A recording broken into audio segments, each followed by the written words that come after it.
বলেন নাকি লেখে এতক্ষণ বড় গলা কাটছেন। আমি কালকেই ঘরে আইছি, আমার বাবা মা নামাইতেছে, নামাই দেওয়ার পর আমার বাবা মা ঢাকা চলে গেছে। আমি একদিন আসলে মানুষের বাড়তে, আমি এই ঘরে আইছি, আমার কলা ধরে নামাইতেছে। কামার নামাই দেবে কে লেগে? নামাইতেছে কে? নামাইতেছে আমার শ্বশুর শাশুড়ি। যাও তোমার বাবা মার সাথে কথা বলে তোমার আনমু। আমার বাবা মার সাথে কথা বলছে যে আমরা চিনি না, জানি না, উনি না, আমরা অবু ঘরে আনমু না। ছেলের নাম জাহিদ খান। ছেলে মানে আপনার স্বামী? হ্যাঁ, স্বামী। কতদিনের সম্পর্ক? সম্পর্ক 27 মাস। বিয়ে হয়ে গেছে? 27 মাস হয়েছে, সম্পর্ক করছি। তারপরে ও আমারে বলছে যে কুয়াকাটা যাবি, বলছে যে কুয়াকাটা যাবো কিসের জন্য? রিলেশন করি, ঠিক আছে, কুয়াকাটা যাবো কেন? যদি কুয়াকাটা চাইতে হয় স্বামী হিসাবে, স্বামী স্ত্রী হিসাবে যাবো। এই কারণে আমার বিয়ে করছে পটুয়াখালী ভাইয়া।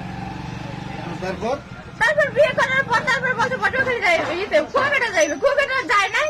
তারপর আমরা ঘুরছি ফিরছি, খাইছি লইছি, সবকিছুই চলছে। কিন্তু আমার বাবা মানে কালকে আমি এই বাসায় আইছি। এরপর আপনারা একসাথে ছিলেন? হ্যাঁ, একসাথে ছিলাম। আমি স্ত্রী হিসেবে ছিলেন? হ্যাঁ, হিসাবে ছিলাম। এখন কি বলে আপনার সঙ্গে? এখন আমার স্বামী ফোন ধরে না, সে তার সাথে কথা বলছি, সে আমার বলছে যদি ঘর সংসার করে, ঘর সংসার করলে আমার নিয়েই করবে। আমি ব্যতীত কোনো মেয়ের সাথে সে কথা বলবে না, ঘর সংসার তো করবেই না। এমনকি তার মায়ের কসমও দিচ্ছে যে আমার মায়ের কসম, আমি যদি ঘর সংসার করি তোর নিয়েই করবো, তুই আমার বউ। এই কথা সে বলছে।